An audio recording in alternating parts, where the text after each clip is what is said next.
Cuando hablamos de estrategia, básicamente de lo que estamos hablando es buscando una respuesta a este interrogante, ¿no? ¿Cómo lo vamos a hacer? Ustedes recordarán que en la unidad precedente hemos trabajado con el concepto de planificación y control, para ser más específico.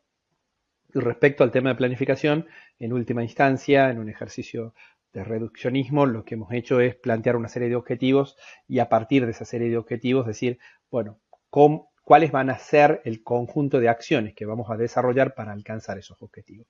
Ahora, respecto a lo que tiene que ver con la estrategia es cómo vamos a hacer eso, cómo lo haremos, cuál va a ser nuestros lineamientos generales. A eso es lo que hacemos referencia cuando hablamos de estrategia. ¿Cuáles son dichos lineamientos generales?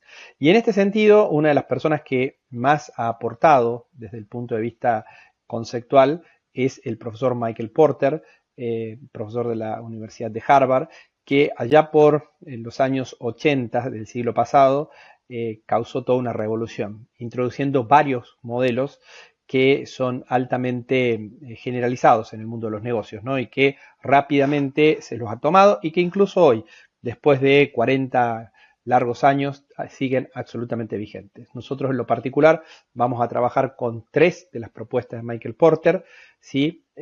Inmediatamente a continuación vamos a ver la primera de ellas, que tiene que ver precisamente con la manera genérica de competir, ¿no? Con lo que Michael Porter denominó las estrategias genéricas. En este sentido, el profesor Porter lo que identifica en su modelo son una serie de estrategias, en particular vamos a ver que se puede hablar de 3 o 4.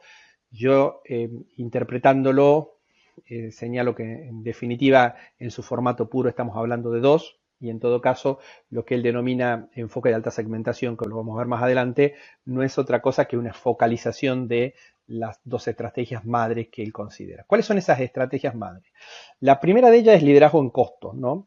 Esto básicamente ahora lo vamos a ampliar, tiene que ver con el hecho de decir mi forma de competir, cómo lo haremos, cómo haremos realidad nuestro norte, es buscar ser la empresa o la organización que pueda desarrollar su producto o pueda desarrollar su servicio al costo más bajo posible y ese costo más bajo posible obviamente se traduce en precio y de esta forma está compitiendo, se vuelve competitivo, ¿sí? En el sector en el cual se encuentra porque es capaz de ofrecer el mejor precio posible y esto solamente es factible porque lo que hace es liderar costos, ¿sí? Es trabajar fuertemente esta cuestión de los costos y bajarlos de una manera muy contundente. La otra, que a mi juicio es la más, que es la dominante, es la que uno cada vez más en la alta competitividad en la cual nos encontramos apuesta, es la diferenciación. Como ustedes verán en la gráfica que lo acompaña, vemos todas las manzanitas verdes y vemos una que se diferencia, una que sobresale, la roja. Entonces, ¿por qué vamos a comprar esa? Bueno, porque a través de la diferenciación nos da un valor agregado diferente y nos da toda una serie de elementos complementarios que obviamente tienen que ser valorados por el cliente. Y si son valorados por el cliente está dispuesto a pagar más. Entonces, su estrategia competitiva, la manera en cómo va a trabajar, es buscar hacer fuerza, resaltar esa diferenciación, resaltar esos elementos que los otros no ofrecen y a través de ese elemento diferenciador marcar precisamente la base de su negocio. Y como señalé recién, digamos, tenemos por último el enfoque o alta segmentación, que en definitiva es tomar cualquiera de los 2 elementos que están anteriormente citados, el liderazgo en costo de diferenciación, pero ponerlo para, digamos, un mercado mucho más pequeño, para un nicho de mercado, por un mercado mucho más de carácter provincial o regional, algo mucho más focalizado. Sobre el final de la presentación vinculada a las estrategias genéricas, vamos a dar un ejemplo concreto respecto a esto, e incluso cómo un cambio de mirada y cómo una perspectiva diferente puede puede despertarnos o mostrarnos una serie de oportunidades de negocio al saber interpretar adecuadamente qué es lo que nuestros clientes, nuestra demanda precisamente está requiriendo por parte nuestra. Bueno, nos metamos en cada una de estas estrategias genéricas que plantea el profesor Porter. El primero de ellos, como señalé, es el liderazgo en costos.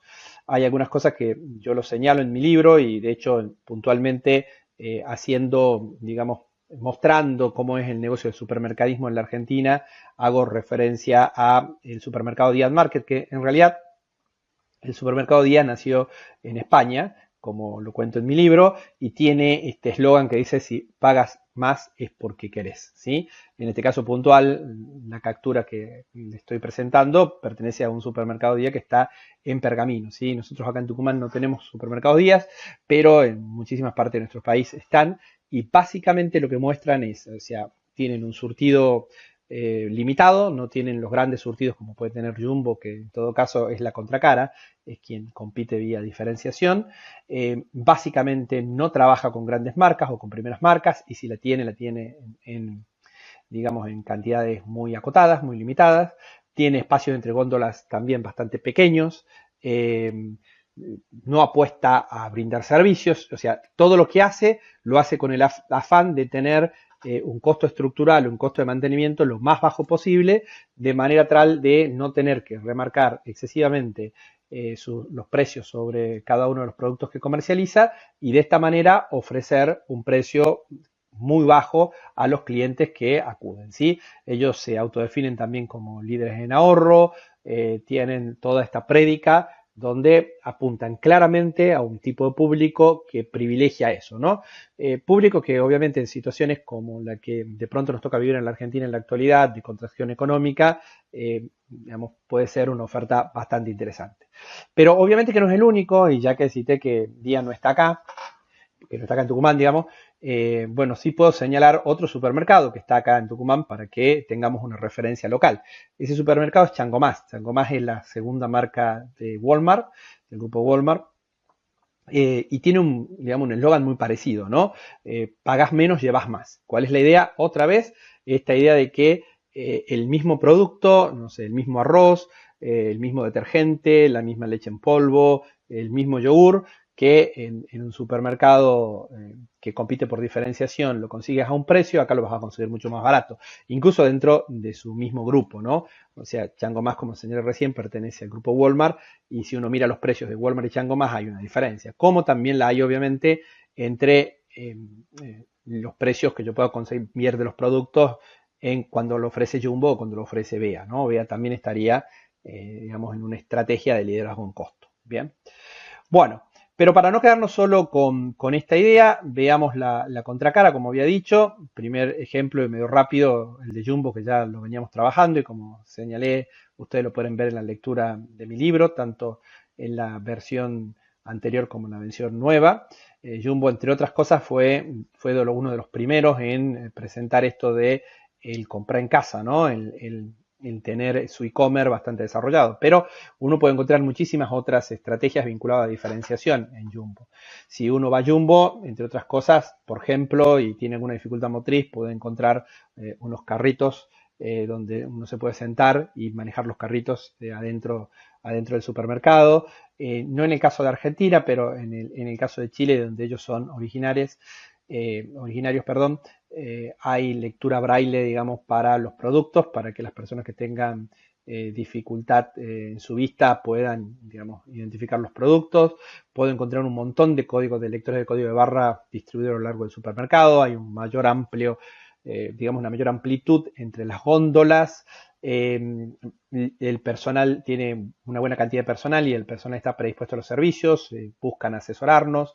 Cuando uno le hace una consulta están predispuestos a respondernos y a orientarnos.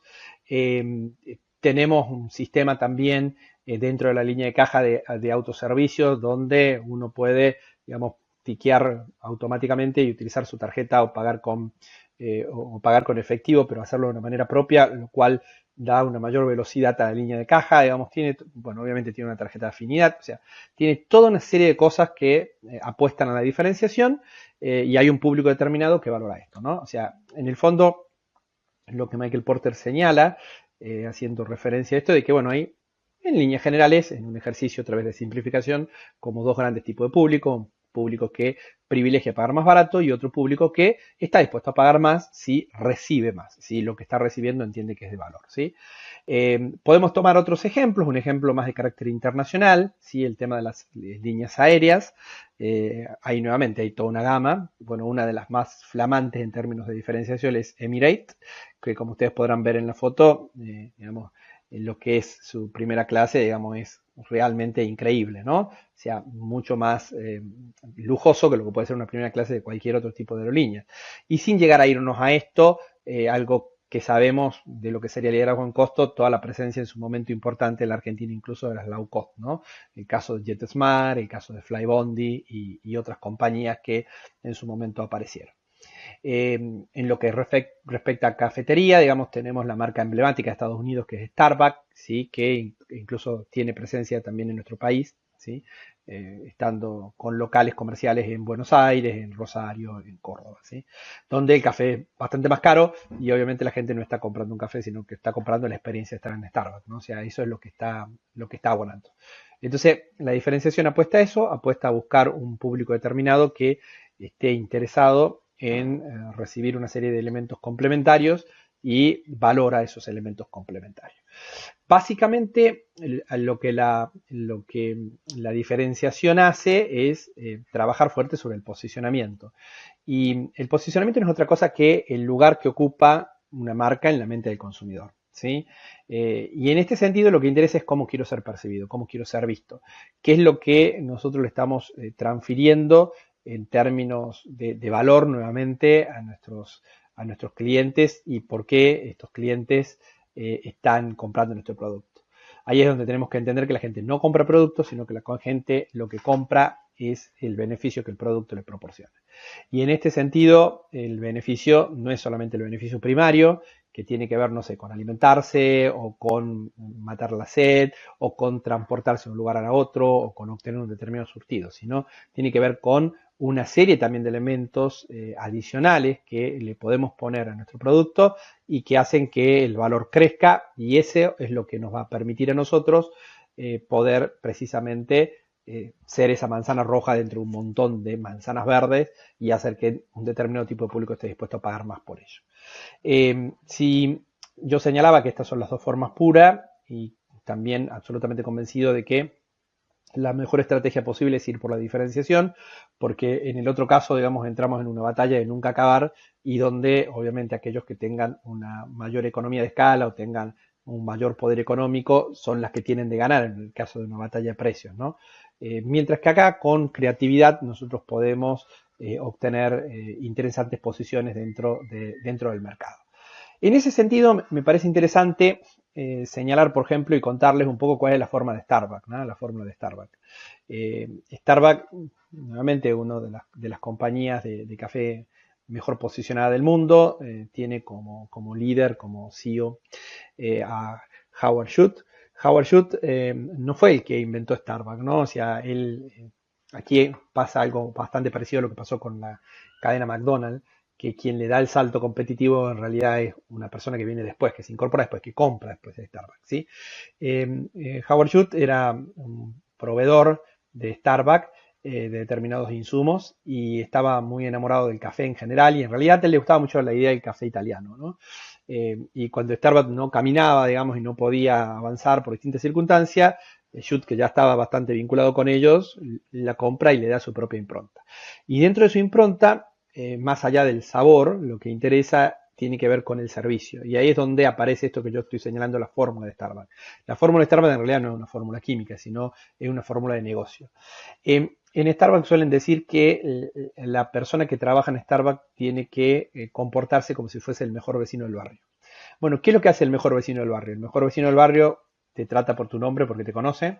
Ustedes imaginen que viven, no sé, en un edificio y conocen el nombre de todas las personas, y cuando baja doña Rosa, que vive en el quinto piso, ustedes la saludan: ¿cómo está doña Rosa? Y aparte la ayudan, son serviciales, ¿no? O sea, le ayudan a sacar la basura a doña Rosa, le ayudan, no sé, con los mandados, tiene un perrito, les ayudan a pasear el perrito. O sea, el mejor vecino del barrio, eso es lo que hay. Saludan a todo el mundo, son alegres, serviciales, están sonriendo, llaman a las personas por su nombre, están predispuestos a ayudar. Eso es. Cuando vos vas a Starbucks, siente eso.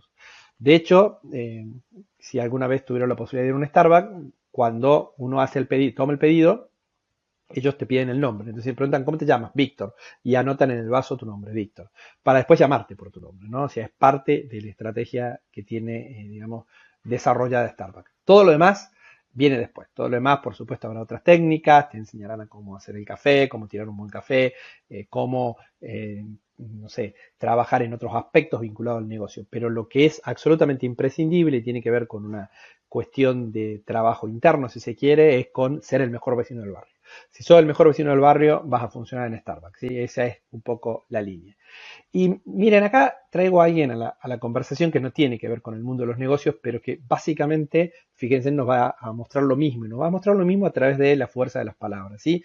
Gabriel García Márquez, o Gabo, también conocido, ganó en el año 1982 el Premio Nobel a la Literatura, ¿sí? Un escritor de habla hispana muy famoso, sabe perfectamente lo que tiene que ver con todo esto del manejo de la palabra, ¿no? Y él tiene una frase bastante significativa, que obviamente la vincula al mundo de la literatura, y nosotros lo que vamos a hacer ahora en todo caso es llevarla al mundo de los negocios, ¿sí? Y en particular al mundo comercial. Gabo sabía decir, dale valor a las cosas no por lo que valen, sino por lo que significan. O sea, ¿cuánto significan para nosotros? Esto es la diferenciación, esto es la base de la diferenciación. En esencia, en el mundo de los negocios, la gran mayoría de las cosas se venden por lo que significan para el cliente y no por su precio. Por esto es que señalo enfáticamente que la mejor manera, sin dudarlo, de competir en la actualidad es buscando diferenciación y no buscando liderazgo en costo.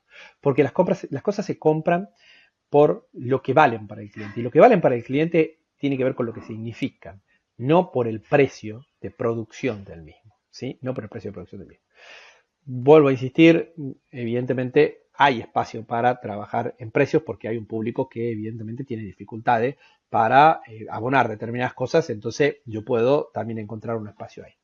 Pero si quiero un crecimiento a largo plazo, algo sostenido, si quiero destacarme con mi negocio, tendría que pensar más en la estrategia de diferenciación. Lo que hacen algunas marcas, y por eso cité también, y está bastante claro en mi libro puesto, hay muchos que tratan de competir en los dos lugares. Se puede sí, pero no con la misma marca, no con el mismo nombre. Por ejemplo, el caso del grupo Cencosud, como también lo señalé en su momento, tiene la marca Jumbo para como estrategia de diferenciación, buscando captar lo que podrían ser aquellas personas que están dispuestas a pagar más por los agregados de servicio, y tiene la marca BEA para los que, digamos, valoran el precio más bajo, ¿sí? Y esto es algo que lo vamos a encontrar repetidamente en muchas organizaciones que plantean esa oferta, digamos, segmentada para tratar de llegar a los dos polos, pero con marcas distintas. Una marca no puede representar lo mismo. ¿Por qué? Porque tenemos que posicionarla y bueno, ¿cómo va a ser vista? ¿Va a ser vista como un líder en costo o va a ser vista como diferenciación? Bien.